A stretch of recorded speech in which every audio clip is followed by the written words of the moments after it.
hide in plain sight. They mix from the beginning. You cannot see them, but it's there. Many people remain unaware of their African ancestry. I asked my grandpa, why you never told me we are black? But today, those African roots are becoming more visible. Blacks are here now, and they are demanding that their rights be recognized. Mexico and Peru, the black grandma in the closet, black in Latin America.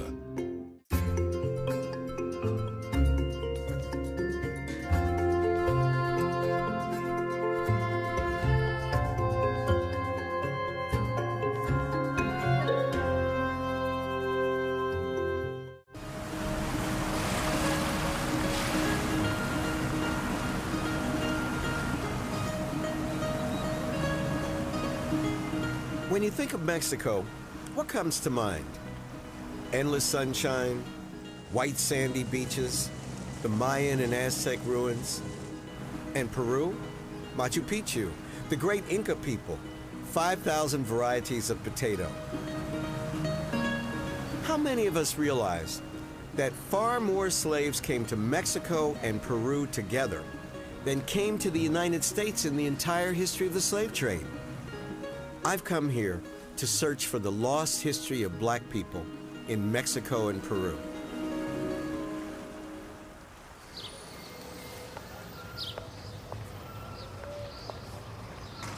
The charming town of Tlacotalpan was founded by the Spanish in the 16th century, but it boomed in the 18th century when it became a major trading center for sugar, cotton, cattle, and horses, all commodities produced by slaves, Indians, and mestizos.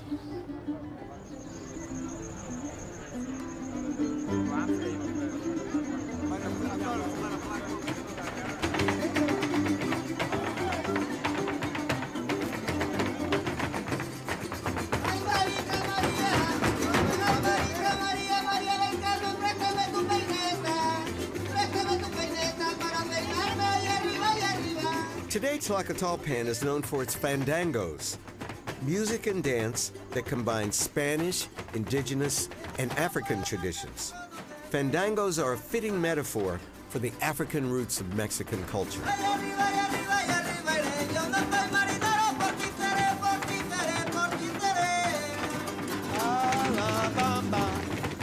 The fandango. Those girls are great. Now, the boys dance or just girls? Well, they always say that the first hour for it, like, watch the girls. Check if you want to dance with one of them later.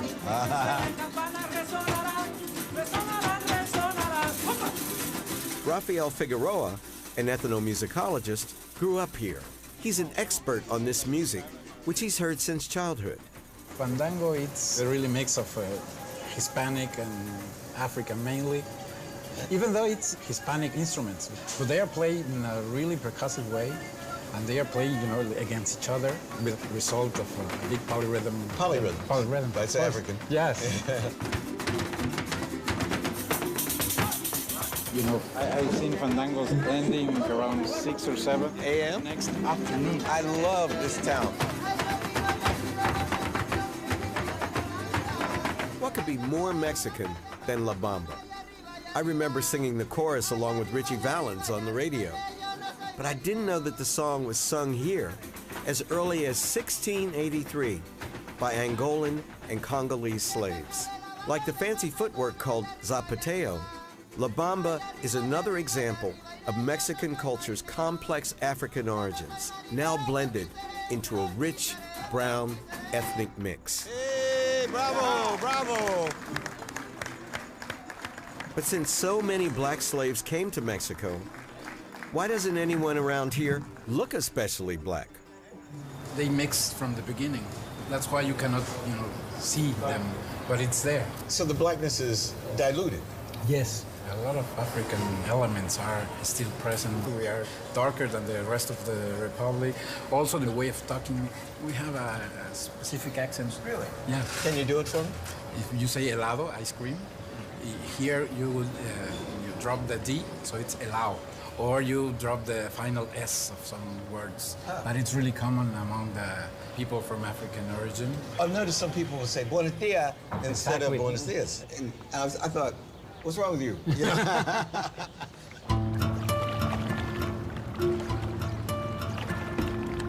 About an hour and a half from the Fandango's festive atmosphere sits the somber port of Veracruz, one of the main points of entry of Latin American slavery.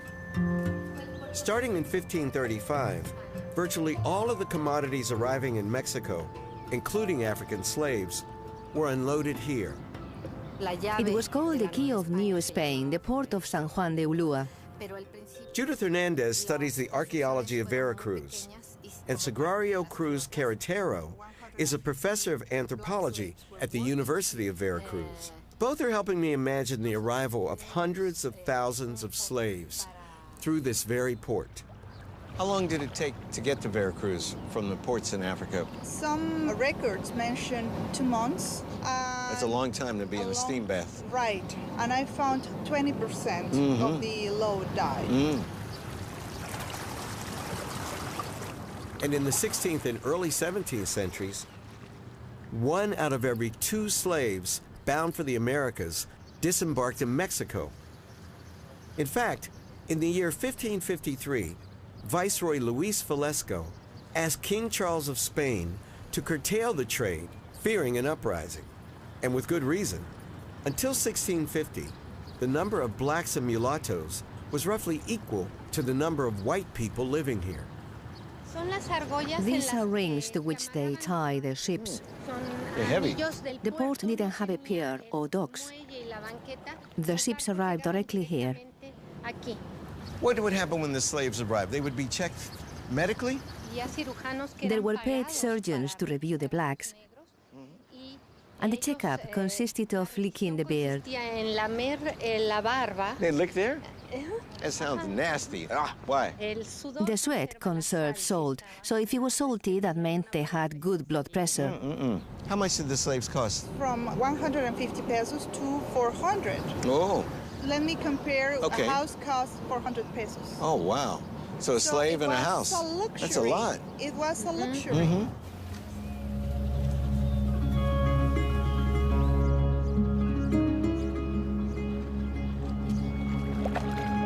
This is what the slaves would have seen first, after surviving the treacherous Middle Passage. Here they encountered a new country, a new language, and a new life as someone else's property.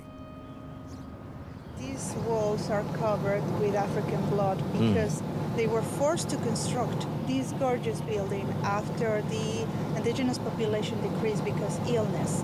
And they were forced to dive into the ocean and get these stones because they are made of coral. I see, coral, yes, yeah. Yes, it's coral. And many of them died in this process. It's a history of death and a history of invisibility. So this is the fingerprint of black history in Mexico. Right. It's right here. Right, definitely. Death and invisibility.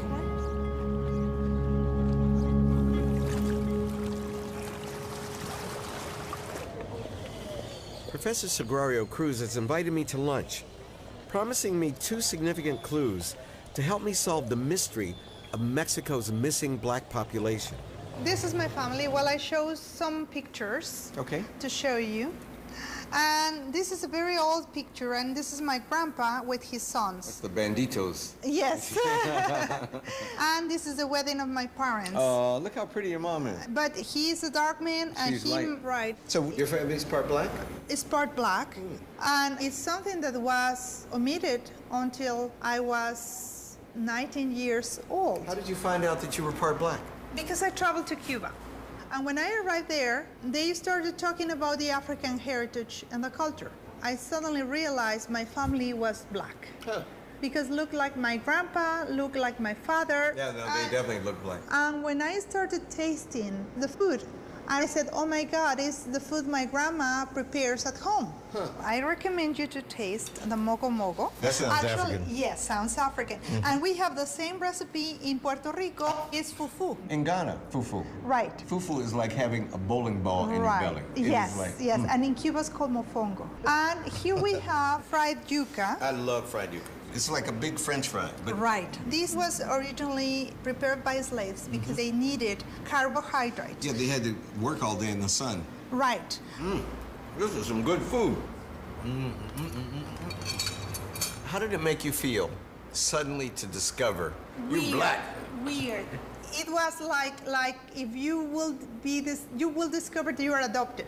When you came back and told your family, did they tell you you went loco up there, drinking too much rum? I asked my grandpa, why you never told me we are black? And he held my hand and told me, sweetie, we are not black, we are morenos. Oh, moreno. Of course, he was aware that he was a black man, but he rejected that identity. That's interesting. And I think this happens in most families, that you hide the black grandma in the closet. The black grandma in the closet. Yeah. In America, traditionally, if you had one drop of black blood, you were black. If the one drop rule were applied in Mexico, all of these people would be black.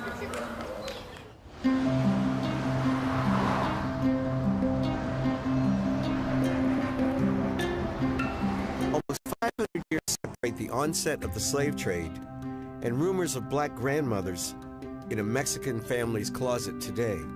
What happened in between? From the market in Veracruz, African slaves were taken to work in mines, sugarcane fields, and wealthy homes. But they didn't accept their fates passively. By the early 17th century, at least 10% had run away, forming independent settlements called palenques. The most famous runaway and rebel leader was a man named Yanga, the founder of this town, which is located a few hours inland from Veracruz. Carmen, who is Yanga? A hero more than anything. A black slave. Supposedly, he was a slave of the Spanish who broke the chains. He freed himself from oppression that the Spanish had over him. And he also liberated the slaves. What my girlfriend said. That's why they call Yanga the first free town in the Americas. Oh, man, give me 5, Gustavo. You're the man. You're a genius. You could be a professor. In 1570, 50 years before the Mayflower landed at Plymouth Rock, Gaspar Yanga and several other men and women not only ran away from slavery, but spent 30 years hiding out in the mountains around Veracruz, attacking the Spanish in guerrilla raids and defending their community. The Spanish never could subdue them. Finally, in 1609, the Spanish admitted defeat and offered Yanga his own independent town in exchange for peace. Yanga's settlement became what some scholars believe to be the very first town founded by free black people in all of the Americas. Are most of the people around here black? No. Well, most people aren't completely black, but we are morenos. Cultures, they combine together and form others. So what are you? What are you? Mestizos. Mestizos because we're light brown. Are you moreno? Are you moreno or no? Look. What are you, Indian? I am black. You're negra? You're a very beautiful negra. Hernan Cortez, the famous Spanish conquistador, arrived in Veracruz in 1519. Then he headed to Mexico City, which the Aztecs called Tenochtitlan. One of his fellow conquistadors was a free black man named Juan Garrido. I'm following in his footsteps. Cortez was dazzled by the city's overall beauty, by its irrigation system, but especially by its gold. He brutally conquered it. Today, Mexico City is constructed on top of ancient Tenochtitlan. With over 21 million residents, it's the largest city in the Western Hemisphere. I've come here to find treasures too. But these are housed in the National Museum of Mexico. So what are you taking me to see? We are going to see the casta paintings. The casta paintings. By the end of the 17th century, interracial relationships were on the rise. The Catholic Church allowed marriage between all groups. The law granted freedom to the children of black slaves and indigenous women. White men increasingly impregnated black women. They always begin with Spanish and Indian, that it makes mestizo. All right. Then mestizo and Spanish castiza. Castiza. The third one is castiza and Spanish, makes Spanish. Maria Elisa Velasquez is a professor of history and anthropology. these 18th century casta paintings were painted to show Europeans the diversity of the people here. These 16 images are a sort of an anthropological cookbook, showing the results of mixing the genes of black people, brown people, and white people. What about me? Which one in the 16? You will be here, look. Let me see. This one, a mulatto. The little kid, that's the mulatto. The beautiful brown baby like me. Yes, of course. What would Barack Obama be? Also a mulatto. Okay, Beyonce, she would be mulatto? Yes. What would Tiger Woods be? A lobo with African descent blood and also indigenous blood. These people were crazy. Yes, they need pseudo-scientific reasons to explain why some cultures will be inferior, and you have to make them slaves. And they found it. They found it. 16 shades of blackness. Yes. But why were your white people more willing to sleep with black people than my white people? Quite well, because the culture of the Spanish church allowed the marriage between all the ethnic groups. And also the Spanish people have an heritage more open to the mixture because of the Arabic presence in Spain. The Moors were in Spain for 800 years or whatever. Right. Yeah. So it was kind of easy to have these mixtures. And I think that's a different story from the United States. By 1810, emboldened by the American Revolution and the French Revolution, Mexicans sought their own independence, but it would take time. So the War of Independence, 1810, 1821. Yes, it was a very long war. The revolution was started by a priest named Father Hidalgo. He called for the abolition of all castes, saying Indians, mulattoes, and other castes all will be known as Americans. After he was killed, his cause was taken up in succession by two generals, a priest named Jose Maria Morelos and Vicente Guerrero. In fact, both were Afro-descendants. Wait a minute. Two black people were generals in the War of Independence. Yes. So this is like George Washington being black. Yes. For Americans. Yes, yes. That's astonishing. Yes. After Morelos was killed by the Spanish in 1815, the Negro Guerrero, as his enemies mockingly called him, saw the war to its conclusion with the help of many black Mexicans. In one story, Guerrero's father beseeched him to surrender to the Spanish. In front of his men, he answered, "You are my father, but the country comes first." La patria es primero is now a famous phrase throughout Mexico. Yes, and in fact, in 1830, Guerrero stopped slavery by writing the law in the Constitution. 33 years before Abraham Lincoln signed the Emancipation Proclamation. Yes. Also, an important thing about Guerrero is that he was the second president in Mexico. So you had your Barack Obama in 1830. That's right. So once again, Mexico is the head of the United States. Yes, of course. That's amazing. Imagine if George Washington and John Adams had been African Americans. Would we have needed a civil rights movement? When Guerrero, who was a mulatto, abolished slavery, he also eliminated racial categories from birth, marriage, and death certificates. Today, there are states and towns all over Mexico named after Morelos and Guerrero. Morelos is even on the 50-peso bill. But many Mexicans don't even know that they were black men, or that they owe their independence to these two men of visible African descent. After almost a century of denying its multicultural and multiracial roots and an official policy of whitening, Mexico began to embrace a new national identity. In 1925, the philosopher Jose Vasconcelos published an electrifying essay called The Cosmic Race, arguing that Mexico's mixed-race heritage made it superior and unique. Almost overnight, Mexico's mestizaje culture became a popular brown pride movement. But if everyone was brown now, what had happened to Mexico's black roots? The blackest part of Mexico today is called the Costa Chica. It's on the Pacific coast, on the opposite side of the country from Veracruz. South of Acapulco and north of Puerto Escondido, the land is swampy and the towns are extremely poor.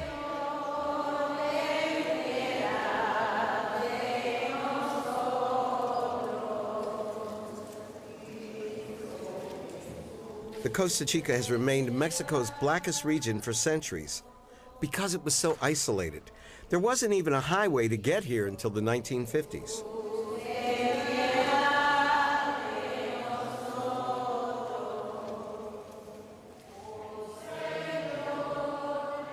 Born in Trinidad, Father Glenn Jamat has been ministering to congregations in the Costa Chica for the past 25 years.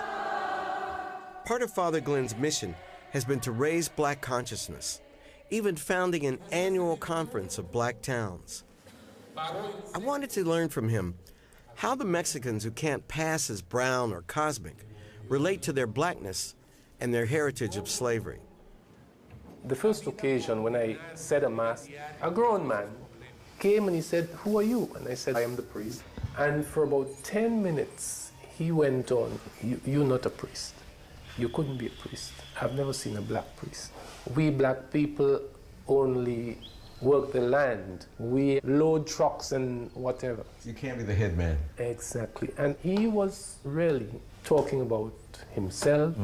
Everything is against an African Mexican seeing himself as someone who can lift his head and take his place in Mexican society as an equal.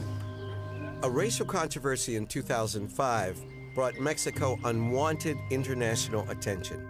The Mexican government issued a commemorative stamp featuring the popular black cartoon character Memín Pinguín. Most Mexicans love this character, but African Americans were incensed, calling it a racist throwback. Jesse Jackson even flew to Mexico City to complain about it personally to President Vicente Fox. The stamp became an instant collector's item, and the comic book was reissued from its first printing. The government never apologized and has never recalled the stamp. Memín Penguin. I mean, if you're sitting in Boston, you look at it, looks like Sambo. Mexicans who are very intelligent people, their reaction was, you cannot judge him by racist standards of the end of the century because it was based on the 1940s. So there's nothing wrong about Memín Pinguín. You sort of pinch yourself to say, well, is something wrong with me? Free your mind, brother. And you see the extent to which people have really bought into a system which is biased. Do you think, in your experience, they'll have a Barack Obama in this generation? I don't think so. There's so much that has to be done before black Mexicans have access to education, political participation, social acceptance, and these things must be in place before you begin to produce leaders. I would also say that I have seen changes there. I now hear young people saying in a more assertive fashion, soy negro. Why? It is because of the kind of visibility we've been able to generate and all the things that have spun off from that.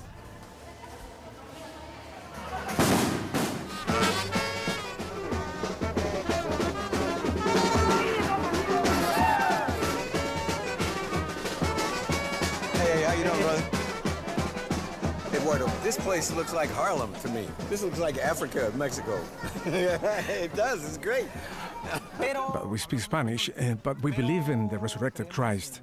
I mean, the Spanish culture, the European culture is also in us. And because of that, it's difficult to say we are only blacks. What are we? A mix? A mix, a mix. Let's go. Eduardo Zapata is a journalist, a native Costa Chican, and an example of the new generation Father Glenn mentioned, a generation proud of their black identity. What have these people gathered to celebrate? That one of them was ordained a priest. He makes many of the people here feel proud. The Toro de Petate is danced throughout all of America, from Argentina to Mexico. The Toro de Petate dance celebrates the bull, which is part of most Latin American cultures. But when it's danced in Afro-Latino communities, the bull has a special significance. His valor becomes a metaphor for freedom from slavery. Spirit.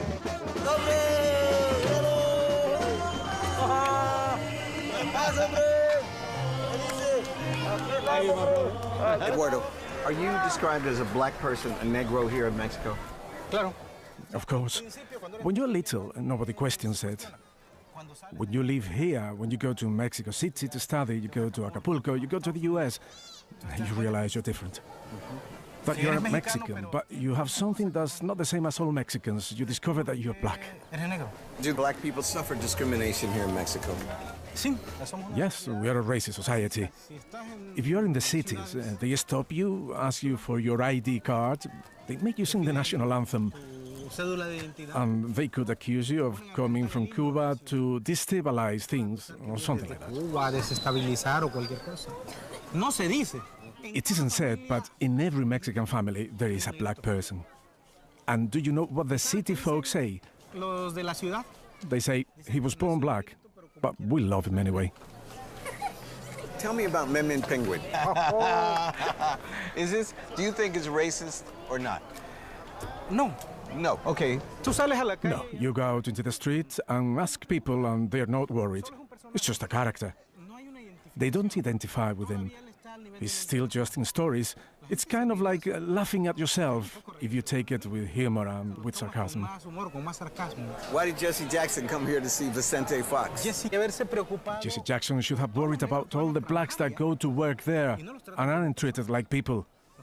They're treated like third-class people. Because he's not interested in black people who are living. He's interested in Memin Penguin. Politics. Política. Y por negro me desprecias, yo no niego mi color, que entre perlas y diamantes el moreno es el mejor. En la noche me cobijo la sombra de mi color, no me importa lo que griten, este hombre trae sabor en mis venas. Israel Reyes, a teacher in the Costa Chican town of Cuaque, is waging a campaign to promote Afro-Mexican pride. He hosts the radio show Cimarron, the voice of the Afro-Mestizos, which broadcasts bi-weekly throughout the Costa Chica. He's trying to force the country to recognize the rights of its black citizens. The first step is being included in the census, to make it known that there are black people in Mexico. And those black people didn't get stuck in colonial times. And they aren't just in history books in the times of slavery. Blacks are here now, right now, today. And they are demanding that their rights be recognized. Mm-hmm. Do you think your effort will be successful to change the census? We started a process in which we had talks with government authorities. At the last minute, they informed us that it's not possible to include a question on the census, but we are pushing forward a pilot census for the black population in Mexico. Oh, that's good. How will it benefit the black community if they can say Afro, Blanco, Indigenous? The benefits would be public policies for these populations, better living conditions, education, health, housing, access to federal programs. If we don't start, we will never know how many blacks there are in Mexico. Good luck. I think it's very, very important. We are being visited today by a very well-known professor, Professor Gates. Professor, what do you hope the results of your work in the Costa Chica will be? I hope that it makes Americans more aware of Mexico's complex racial past. Mexico's black past didn't just disappear. It's still here, and in two forms. It's an essential part of the history, culture, and DNA of the country. But for some, it's written on their faces. The visible remnant of all that didn't melt in the mestizo melting pot that we call Mexico. Mexico is a victim of its own success. It had a noble idea. It abolished slavery in 1830, 33 years before the United States did. But it had a romantic idea that if it eliminated racial categories, it would eliminate racism. But that was really a form of racism itself. You can't be great if you try to suppress a huge aspect of your history and a huge part of the identity of your people.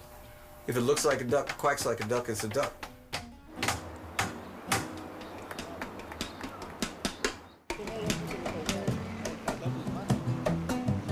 I was introduced to Afro-Peru through the voice of Susana Baca.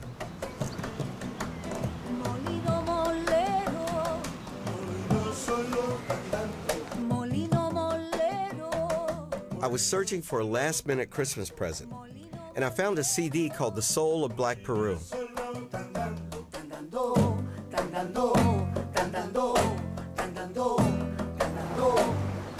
have to confess, before that day, I didn't even know that there was a black Peru, and I certainly didn't think Peru had soul. At least, this kind of soul. For me, Peru was the great Inca civilizations, Machu Picchu, the Andes. And yet, 300 years ago, the capital of Lima was considered a black city. To find out what happened to all those black people, I'm starting with the only one I've ever heard of.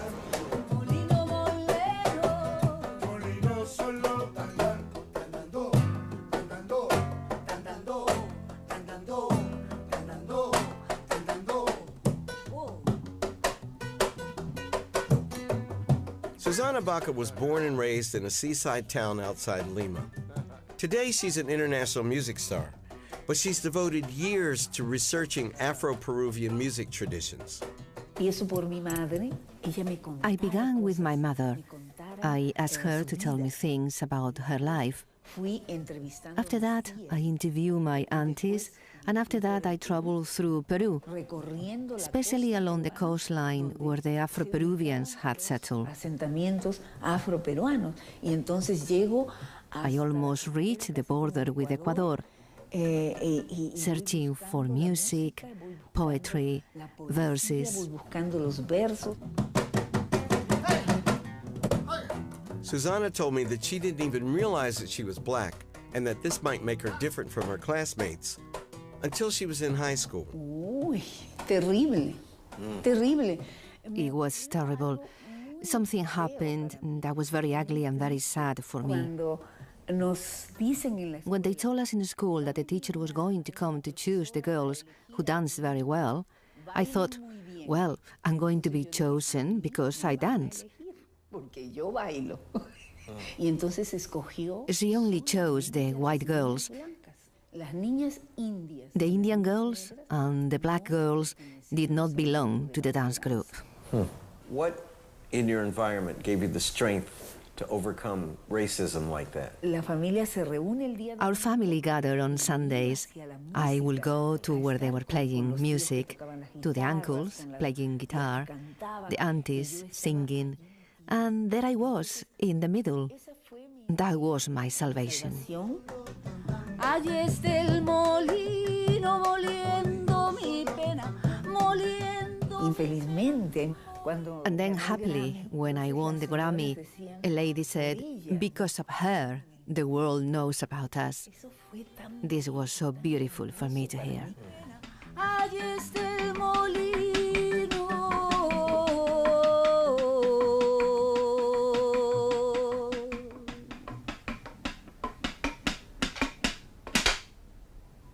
Bravo. Bravo.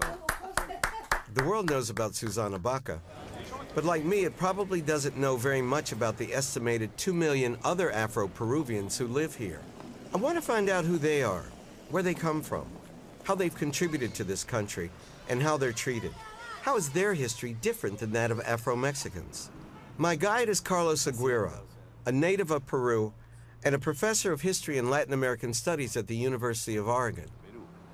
The street we are in is part of the neighborhood called Malambo.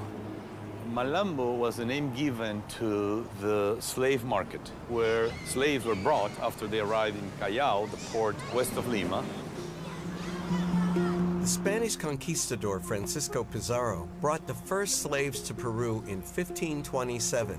Legend says that upon seeing the first Africans, some of the Native Americans began to rub their skin, trying to remove their blackness. As the Spanish ravished Peru's gold, silver, and emeralds, the diseases they carried decimated the indigenous people, just as in Mexico.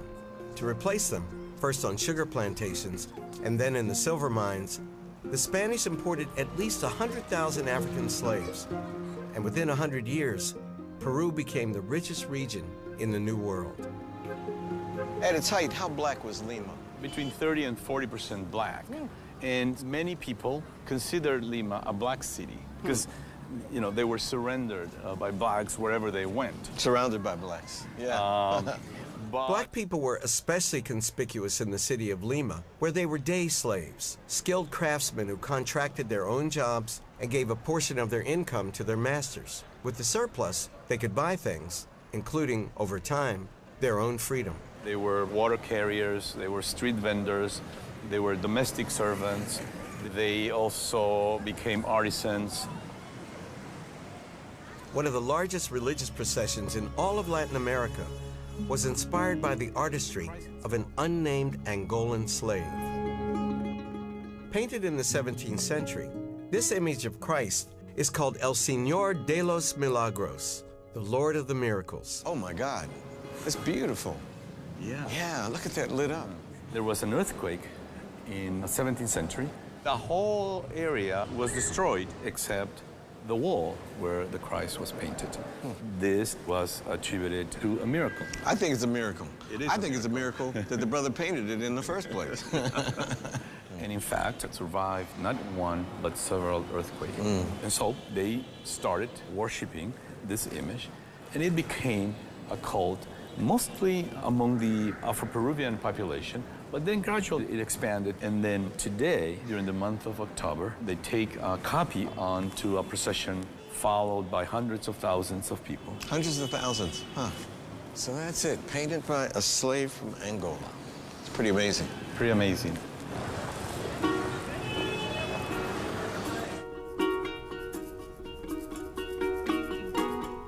Another famous painter left a documentary view of Black life in Lima over 100 years later.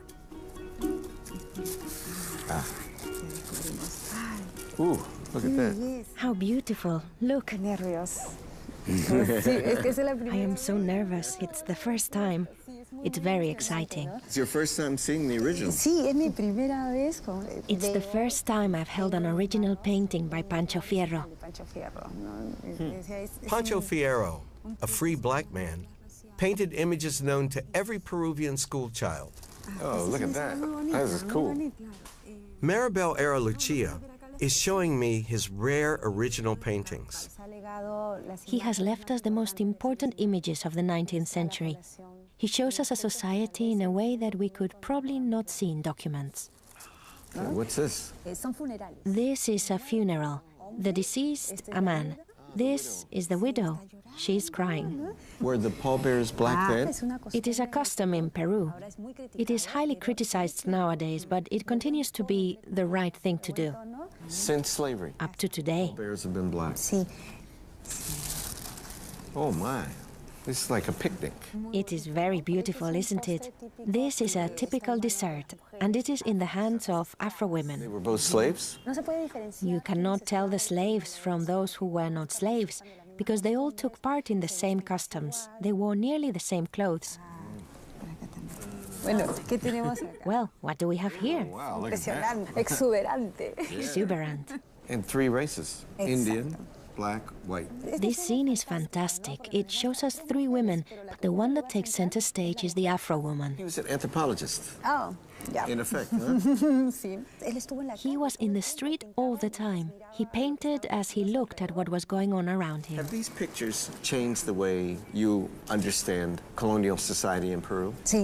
Yes, definitely.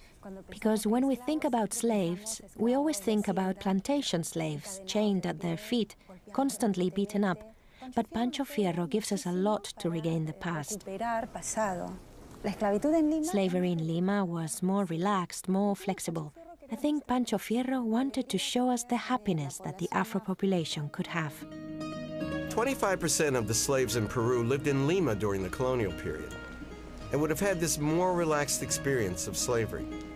So slavery in Peru was similar in this sense to slavery in Mexico, but very different than slavery in the United States. But was this truly the experience of the typical slave in Peru? To find out, I asked Professor Aguirre to take me to a hacienda. For those working in the fields, suffered really harsh conditions. It was even hard to feed their own children.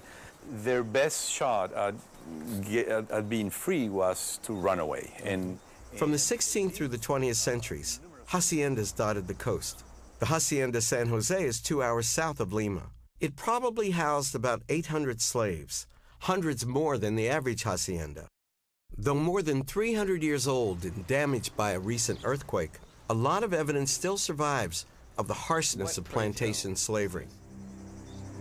Every hacienda had a place to punish slaves. They were branded, whipped, sometimes left there without any food. Punishment was a mechanism to enforce order and social control. Just imagine a riot or a rebellion of these slaves. As in Mexico, and about at the same time, revolutionaries in Peru found thousands of plantation slaves ready to abandon their fields and join the War of Independence, lured by promises of freedom and equality. Simón Bolívar has to win the contest, hands down, for the most statues in the Western Hemisphere. A Venezuelan aristocrat with a special talent for leading revolutions, Bolívar liberated 6 Latin American countries from the Spanish. In 1821, together with General José de San Martín, he freed Peru. But unlike their Mexican counterparts, Bolívar and San Martín didn't keep their promises to end slavery after independence. Slave owners themselves, they passed laws granting freedom only when slaves reached certain ages. First it was 18, then it was 21, then finally it was 50. Not for another 33 years, in 1854, would another leader, Ramón Castilla, ultimately free the remaining Afro-Peruvian slaves. After abolition, not a lot changed. Just as in the former Confederate states after the Civil War, most of the former slaves became sharecroppers on the very same land they had always worked. 150 years later, there's still many people living in the same places, doing the same work that their slave ancestors did. You know, I've never been this close to cotton before. First time? Could you show me how to pick cotton? So the cotton comes off clean, without a straw, without the little leaves. I got a lot of leaves, so I'm bad. What time do you start picking cotton every day? From 4 a.m. in the morning until 6 p.m. in the evening. Could I ask you how much you are paid? 14 soles a day. About $5 a day. Oh, that's hard work. It's hard, but we have to do it. Because of the fact that we are in need, we have to do it. How old were you when you started picking cotton, when you learned how to pick cotton? I was 7. Do you think your children will pick cotton too? No, we don't want that for them. It's hard work. Gracias. Thank you. And take this cotton ball as a souvenir. Cotton from Chincha. Oh, good. Yeah, let's get rid of this. I got my cotton, that's right. These workers live in the black town of El Carmen. Most of the town's inhabitants are descended from the slaves of the Hacienda San Jose. Still suffering from extreme poverty, only 27% of the Afro-Peruvian people even finish high school, and only 2% get a college education. In recent years, this historically black community has reinvented itself as the authentic heartbeat of Afro-Peruvian music.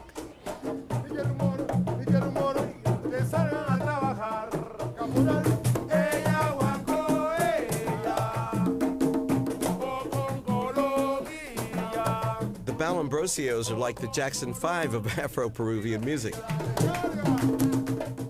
Except there's 15 of them. Their late patriarch, Amador Balambrosio, helped to lead the revival of Afro-Peruvian music in the 1960s. Today, there's a party going on.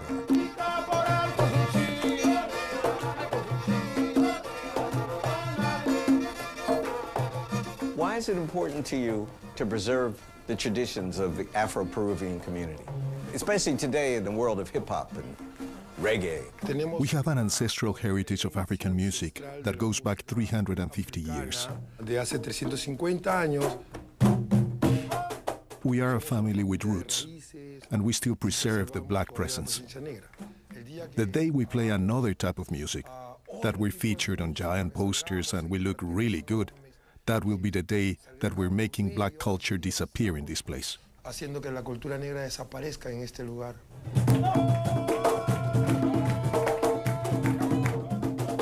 Do you feel like you're fighting racism, that you're standing for black power? Racism is everywhere.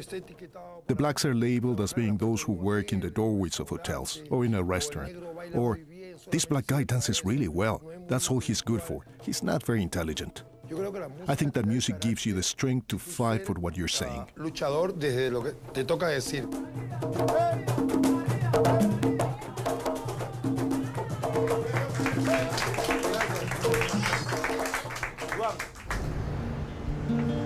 Despite the kind of pervasive racism that Chebo describes, last year, the Peruvian government made an unprecedented public apology to its black citizens.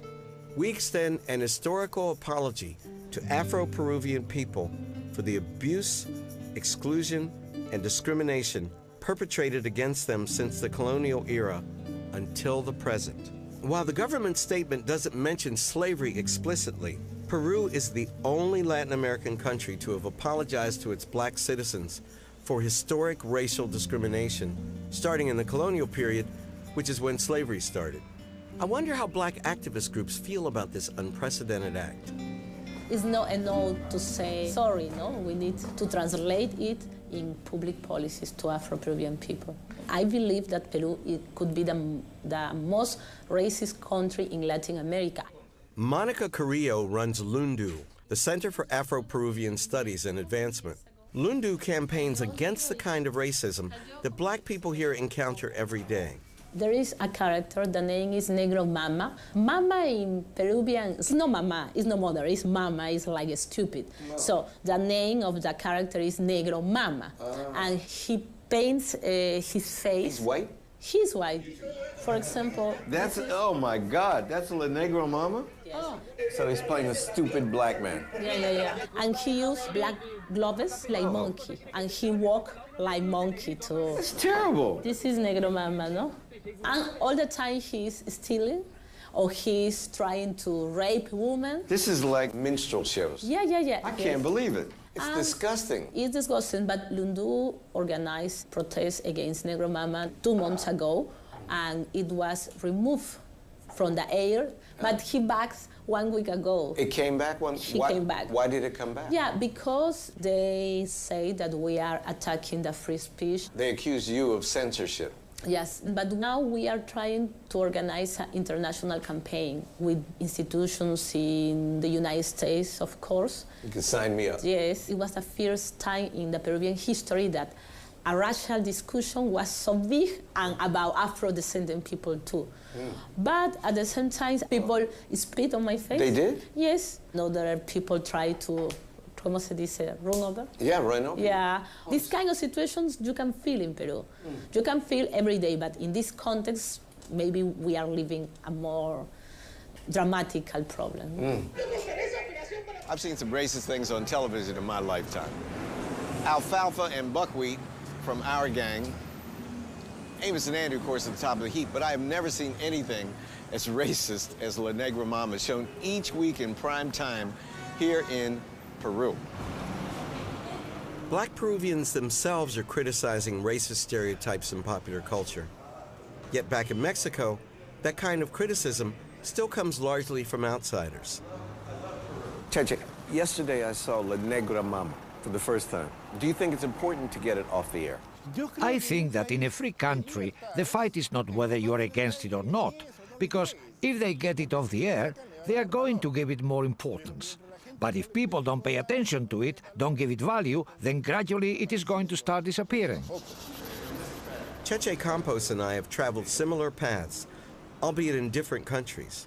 We're the same age, we've been influenced by the same authors, and we've both spent our careers as professors. How is Peru different for a black person today than it was when you and I were students? I think it has changed significantly, because before we were totally invisible. Now we are visible, and after many years, I believe it is not an issue of finding Africa. It is an issue about finding Peru. At its depth, it's about finding integration. The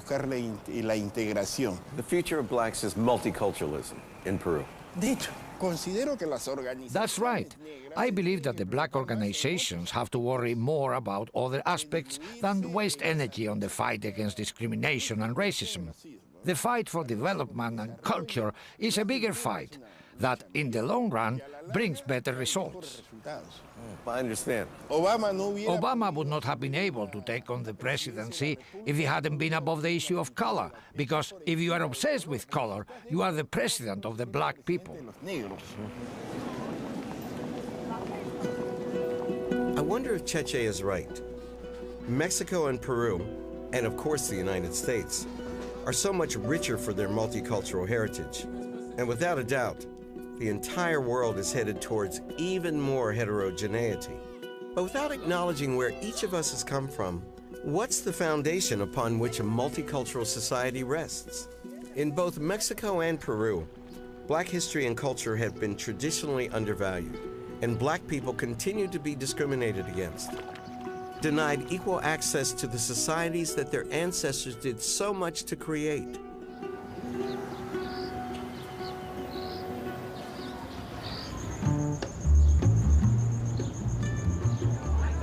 Afro-Latinos have a double identity as citizens and culturally. They're both black and Latino. Chebo Balambrosio invited me to a beautiful celebration, his niece's quinceañera.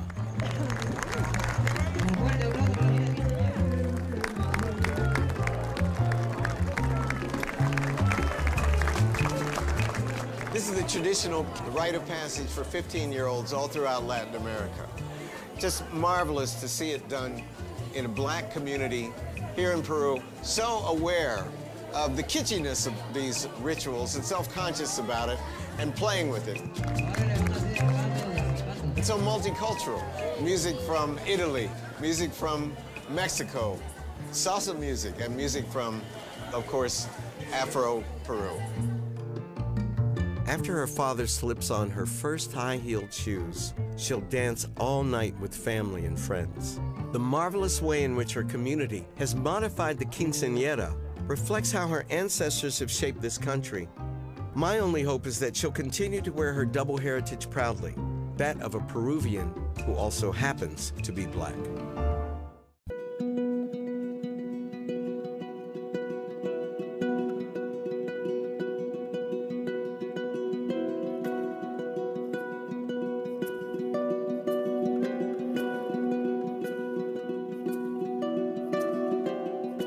To find out more about how the people of Latin America embrace their African history, visit pbs.org.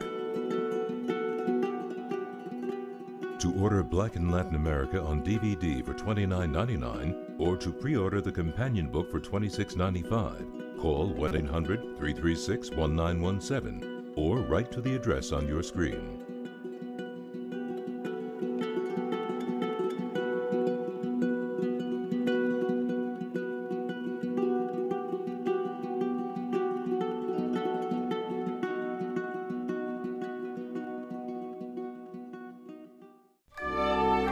But I didn't know that the song was sung here as early as 1683 by Angolan and Congolese slaves. Like the fancy footwork called zapateo, La Bamba is another example of Mexican culture's complex African origins, now blended into a rich, brown, ethnic mix. Hey, bravo, bravo! But since so many black slaves came to Mexico, why doesn't anyone around here look especially black? They mixed from the beginning. That's why you cannot, see them, but it's there. So the blackness is diluted? Yes. A lot of African elements are still present. We are darker than the rest of the Republic. Also, the way of talking, we have a specific accent. Really? Yeah. Can you do it for me? If you say helado, ice cream, here you would you drop the D, so it's helado. Or you drop the final S of some words. But it's really common among the people from African origin. I've noticed some people will say buenos dias instead of buenos dias. And I thought, what's wrong with you?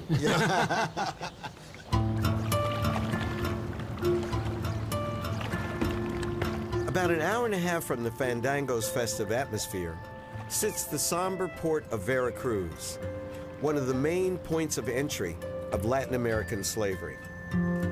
Starting in 1535, virtually all of the commodities arriving in Mexico, including African slaves, were unloaded here. It was called the Key of New Spain, the port of San Juan de Ulúa.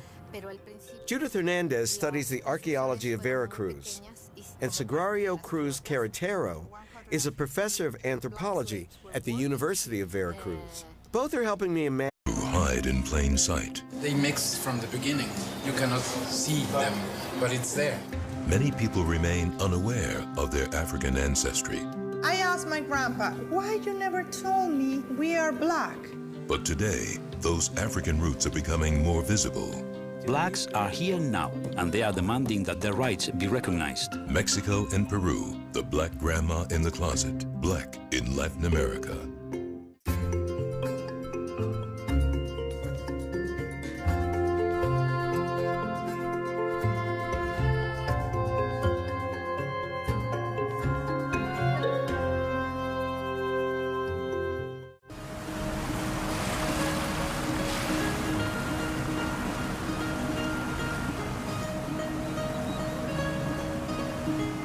When you think of Mexico, what comes to mind?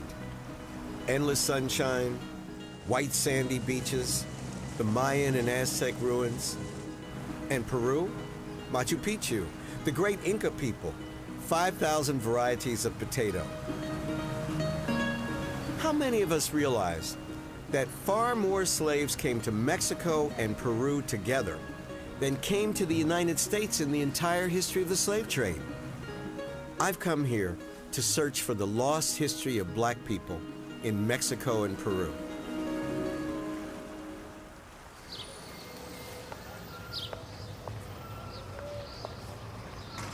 The charming town of Tlacotalpan was founded by the Spanish in the 16th century, but it boomed in the 18th century when it became a major trading center for sugar, cotton, cattle, and horses, all commodities produced by slaves, Indians, and mestizos.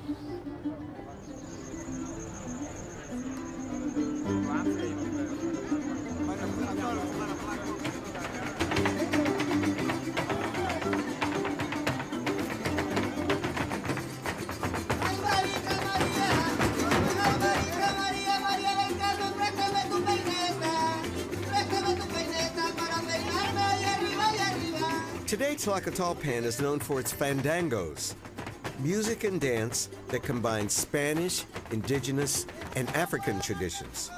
Fandangos are a fitting metaphor for the African roots of Mexican culture.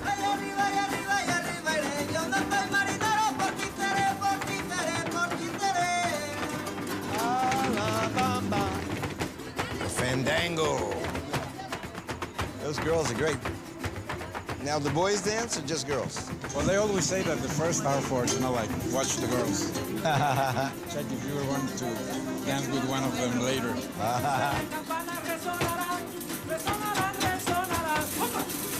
Rafael Figueroa, an ethnomusicologist, grew up here. He's an expert on this music, which he's heard since childhood. Fandango, it's a really mix of Hispanic and African mainly. Even though it's Hispanic instruments, but they are played in a really percussive way, and they are playing, against each other with the result of a big polyrhythm. Polyrhythm. Polyrhythm. That's African. Yes. I've seen fandangos ending around 6 or 7 a.m. next afternoon. I love this town. What could be more Mexican than La Bamba? I remember singing the chorus along with Richie Valens on the radio. Imagine the arrival of hundreds of thousands of slaves through this very port. How long did it take to get to Veracruz from the ports in Africa? Some records mention 2 months. That's a long time to be in a steam bath. Right, and I found 20% of the load died. And in the 16th and early 17th centuries, 1 out of every 2 slaves bound for the Americas disembarked in Mexico. In fact, in the year 1553, Viceroy Luis Velasco asked King Charles of Spain to curtail the trade, fearing an uprising, and with good reason. Until 1650, the number of blacks and mulattoes was roughly equal to the number of white people living here. These are rings to which they tie their ships. They're heavy. The port didn't have a pier or docks. The ships arrived directly here. What would happen when the slaves arrived? They would be checked medically? There were paid surgeons to review the blacks, and the checkup consisted of licking the beard. They lick there? That sounds nasty. Why? The sweat conserved salt, so if you were salty, that meant they had good blood pressure. How much did the slaves cost? From 150 pesos to 400. Oh. Let me compare. Okay. A house costs 400 pesos. Oh, wow. So a slave in a house. That's a lot. It was a luxury.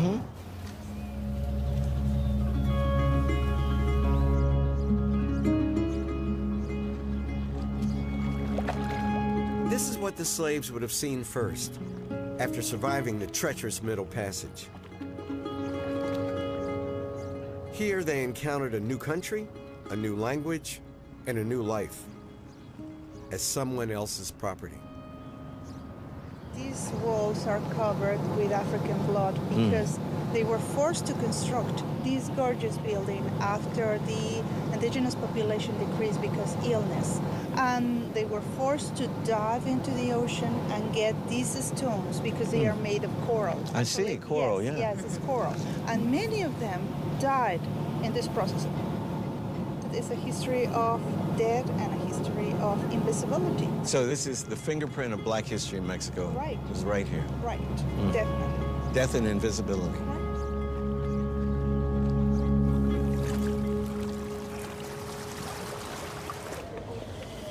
Professor Sagrario Cruz has invited me to lunch, promising me 2 significant clues to help me solve the mystery of Mexico's missing black population.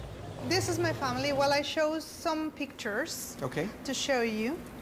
And this is a very old picture, and this is my grandpa with his sons. It's the banditos. Yes. And this is the wedding of my parents. Oh, look how pretty your mom is. But he's a dark man, and She's him, light. right. So your family's part black? It's part black, and it's something that was omitted until I was 19 years old. How did you find out that you were part black? Because I traveled to Cuba. And when I arrived there, they started talking about the African heritage and the culture. I suddenly realized my family was black. Because looked like my grandpa, looked like my father. Yeah, no, they definitely look black. And when I started tasting the food, I said, oh my God, it's the food my grandma prepares at home. I recommend